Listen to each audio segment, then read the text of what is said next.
Joe Sacco is 2-0 as head coach of the Boston Bruins, and Jim Montgomery is already off the market.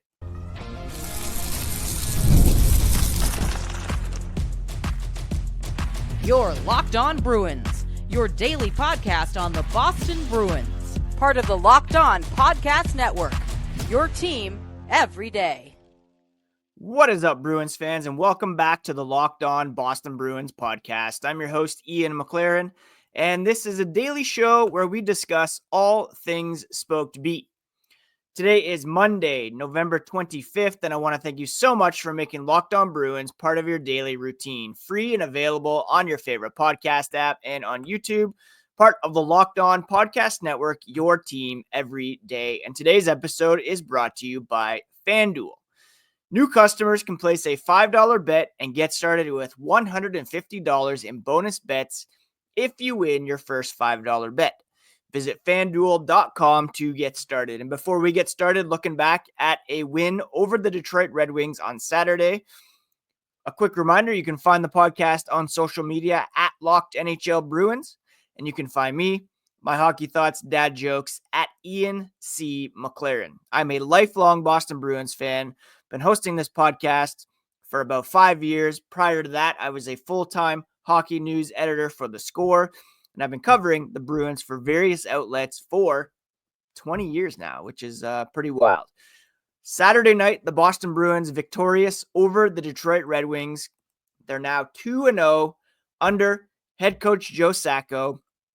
And the big story in this one was the continued success of the special teams, which were pretty dismal under head coach Jim Montgomery, who we will discuss later on in the podcast as someone who has another job already.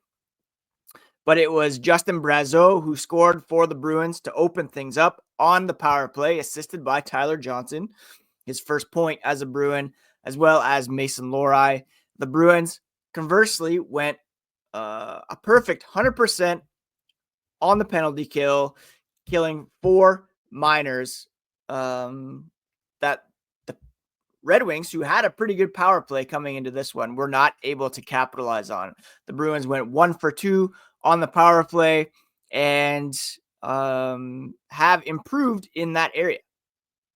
They're at 22% power play success rate under Joe Sacco, which is almost double their previous success rate heading into this one. And the penalty kill is now a perfect 100% under Joe Sacco as well. So these are steps in the right direction. It was Brad Marchand who came up big with the game winner in the third period, assisted by Andrew Peeke and David Pastrnak, and the Bruins getting a huge 2 points from a team that is not too far behind them in the standings. And again, the Bruins, they've only scored 3 goals under Joe Sacco, but they've only allowed 1.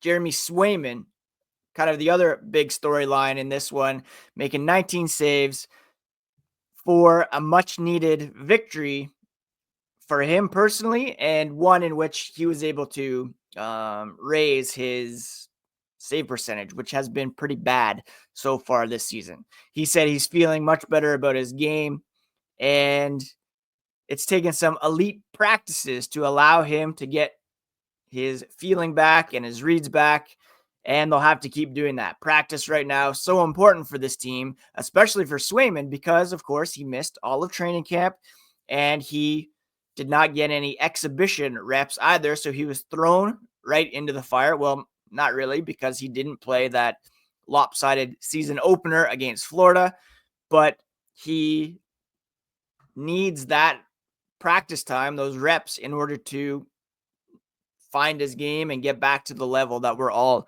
accustomed to seeing him at. Joe Sacco said they've taken pride as a group in defending and the structure they want to play with. That's what they've had in the last 2 games, and he wants to see more of that from the Bruins. The goal from Brazeau was huge, just getting into the front of the net. Johnson ripping it on the Detroit Red Wings goalie, and Brazeau was able to get a stick on it and put things away. The Bruins, I thought, were particularly good in the third period, locking this game down. They were outshot. No, they kept the gas going.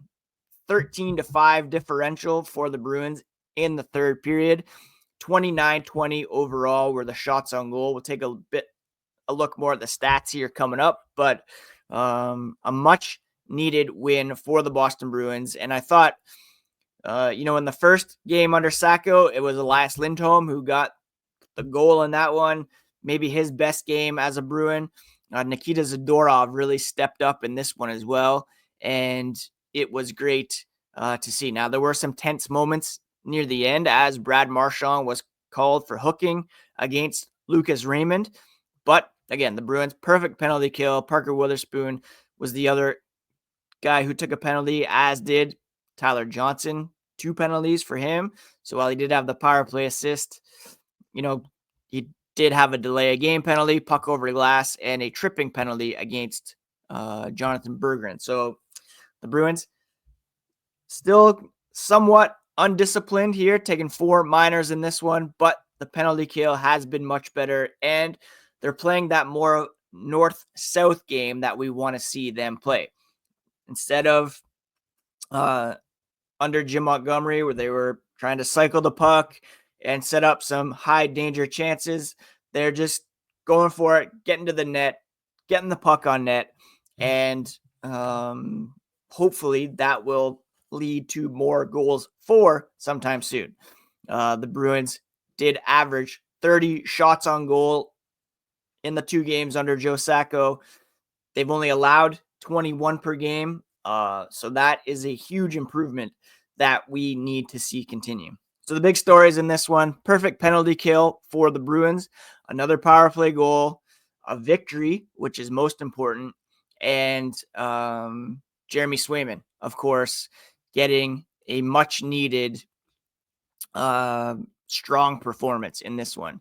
Swayman stopping 19 of 20 shots for a .950 save percentage on the season, still below what we want to see him at.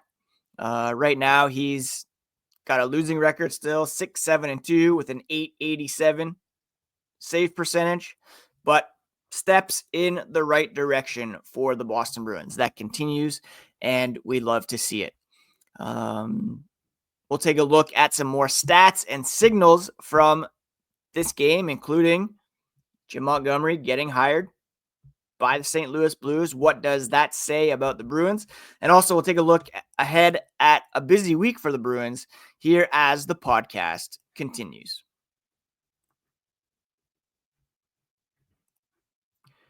FanDuel is America's #1 sportsbook, and you can get in on the action right now with a fantastic introductory offer.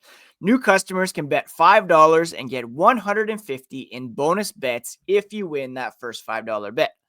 The FanDuel Sportsbook app gives you everything you need to place live bets on the NFL, as well as the NHL and NBA, all in one place.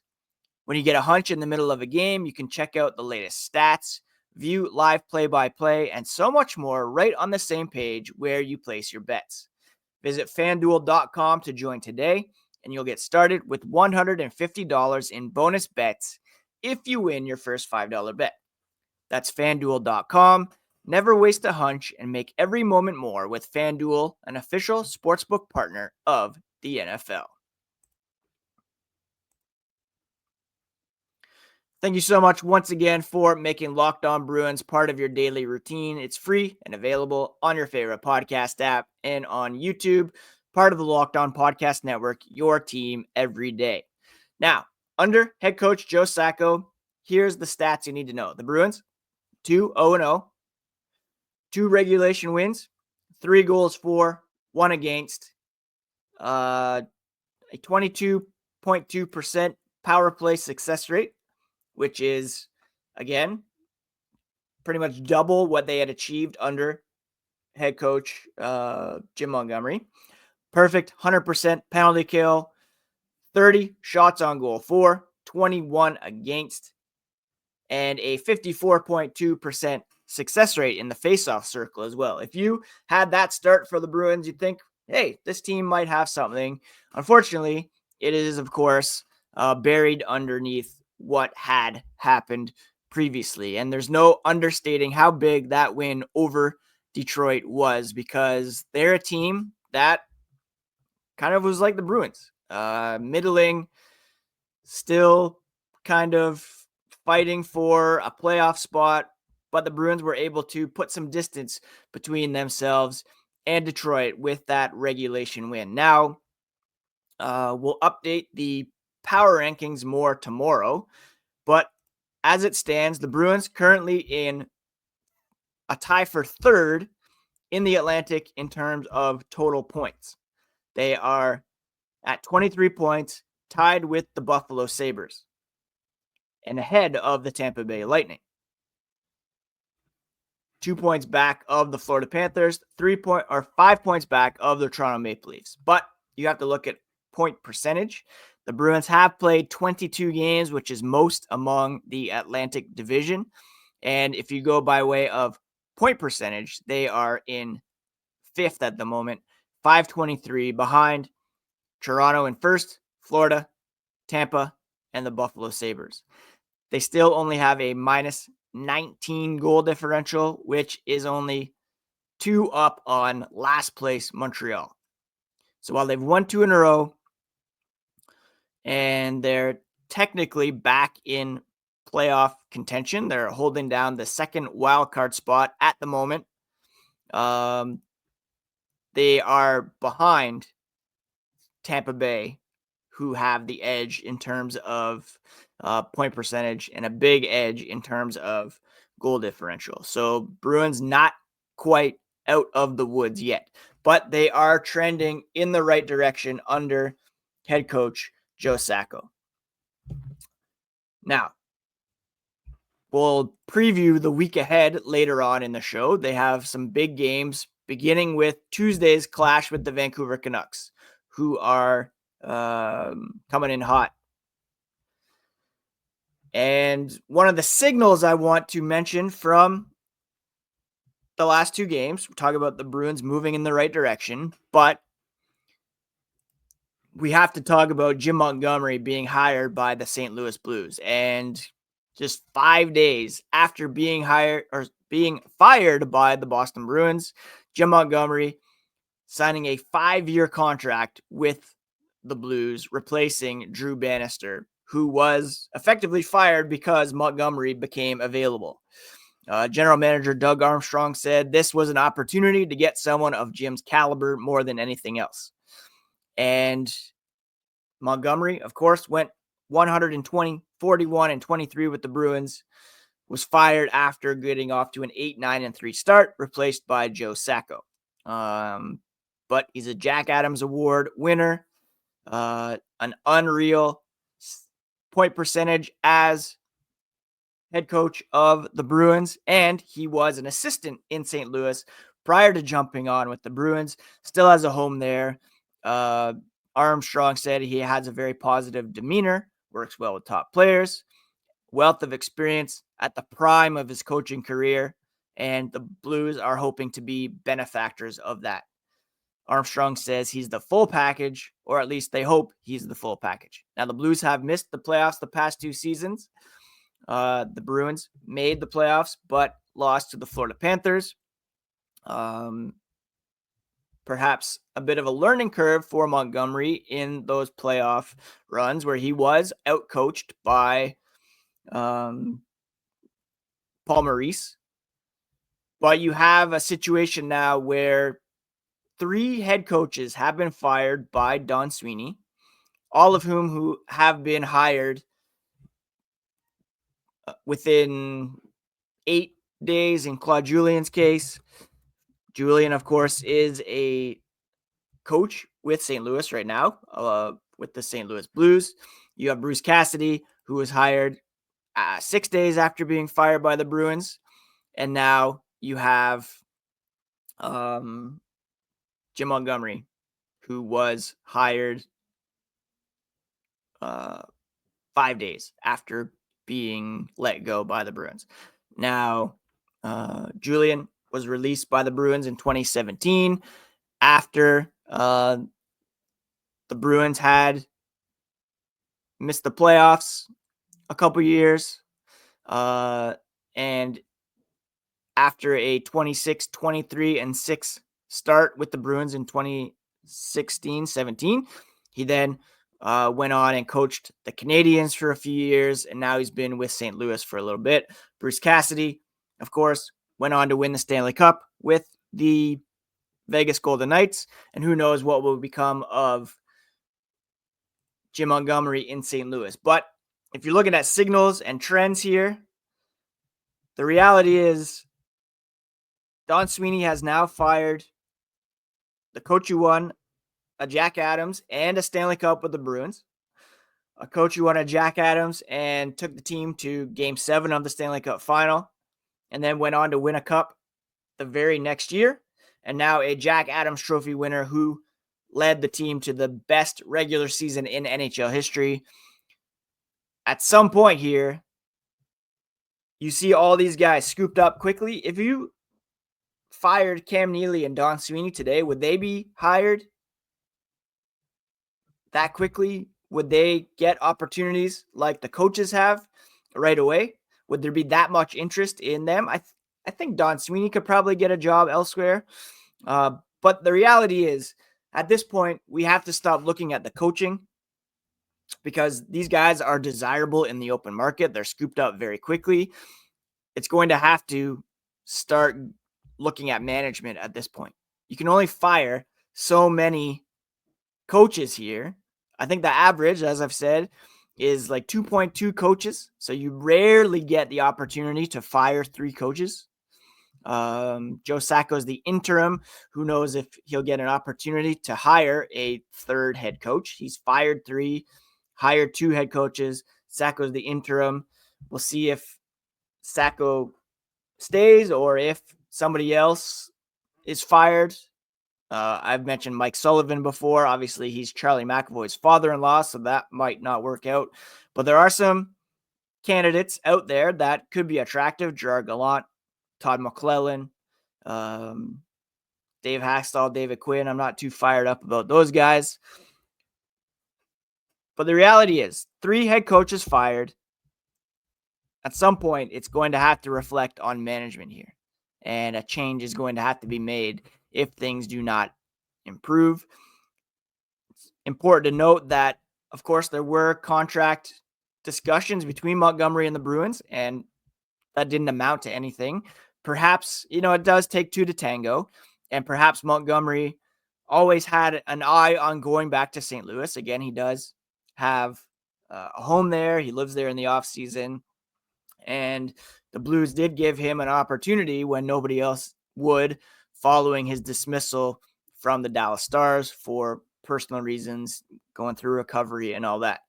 And perhaps he also saw kind of the reading the tea leaves with the Boston Bruins. Not that the Blues are really on the up and up and an exciting Stanley Cup contender. They've missed the playoffs for the past couple of years. They do have some good young players there. But maybe he's looking at the Bruins and thinking, it's not going to get much better here. I probably peaked here, done as much as I can, and maybe the grass is greener down in Missouri. So the signal to take away here is that if all your coaches are snapped up that quickly, like in record time, then maybe it's not the coaches that are the problem. Now, there are encouraging signs under head coach Joe Sacco, but there's a huge game coming up this week, a back-to-back situation, and one you simply cannot lose. And we'll discuss the week ahead here as the podcast continues.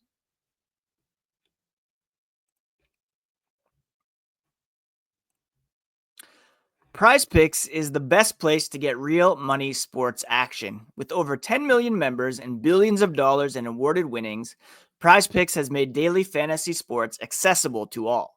You just pick more or less on at least 2 players for a shot to win up to 100 times your cash. Run your game all season long on Prize Picks. Prize Picks invented the flex play, which means you can still cash out if your lineup isn't perfect, and you can double your money even if one of your picks doesn't hit. Prize Picks now also offers Venmo for a quick, easy deposit and withdrawals into your account this sports season. Sign up today and get $50 instantly when you play $5. Don't even need to win to receive the $50 bonus. It is guaranteed. So, right now, download the app and use code LOCKEDONNHL to get $50 instantly after you play your first $5 lineup. If you think Jack Hughes is good for more than 4 shots on goal, or John Tavares is going to win more than 9 faceoffs, put $5 down and you'll get $50 instantly after your first $5 lineup. It's all available at Prize Picks. Download the app, use code LOCKEDONNHL. Prize Picks, run your game.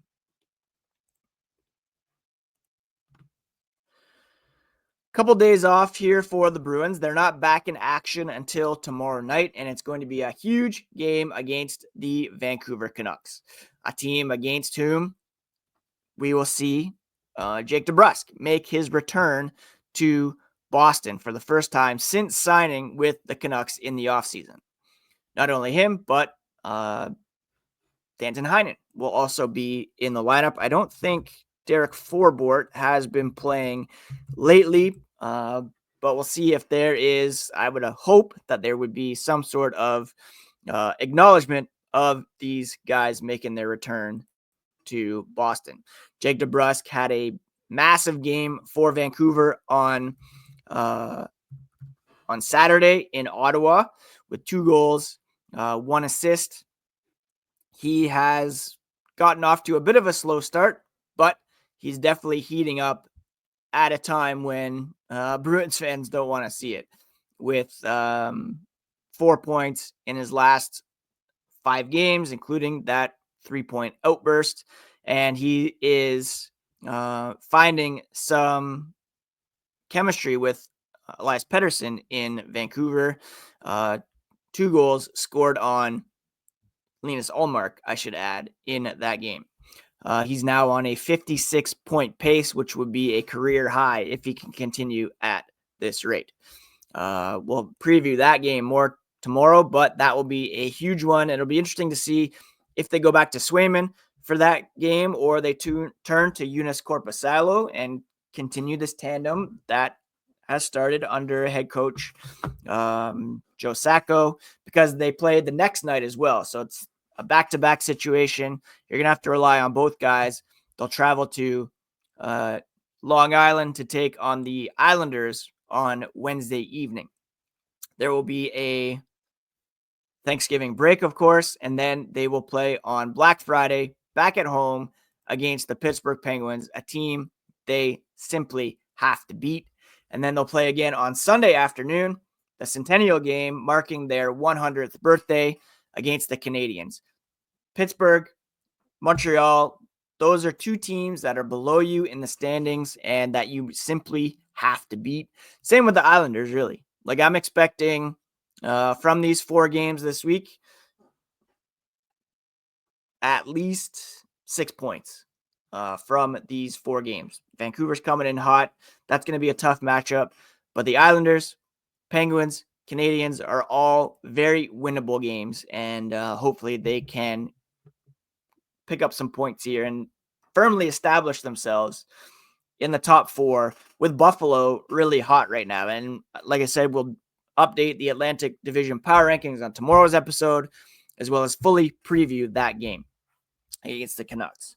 On a bit of a personal note, I will be off one day this week, likely Wednesday, as I'm traveling to Ottawa to be with my mom for her upcoming chemo treatment on Thursday. So please bear with me if I miss one episode this week, but I will be back tomorrow with a fresh pod. Thursday, I'll do one from Ottawa in the afternoon while she's resting, and then I'll get one up after the Pittsburgh game as well, whether it's Friday night or Saturday morning. That's yet to be determined. But Thank you for bearing with me through that. And please send all the positive vibes to Ottawa this week for my mom. After that, going to see the Arkells on Saturday. It's my birthday on Sunday. So it's going to be an up and down week, but it's so fun and great to be able to chat about the Boston Bruins here every day with you. I appreciate everyone who subscribes, downloads, listens, watches on YouTube. It really does mean a lot. And I hope that you all are doing well, taking care of yourselves, taking care of each other. Please do check out the Locked On Fantasy Hockey podcast next, where Steele and Flip will give you all the tips you need to get an edge in your matchup this week. And it's all part of the Locked On Podcast Network, your favorite team every single day. The Bruins 2-0 under Joe Sacco. Big week coming up, 4 games on the schedule between now and next Monday, and hoping the Bruins can win at least 3 of those. What do you think? What's your outlook for the Bruins? Let me know on social media at Locked NHL Bruins, at Ian C. McLaren, or drop a comment on YouTube. Talk to you again here tomorrow on Locked On Boston Bruins, part of the Locked On Podcast Network, your favorite team every single day. Take care, friends.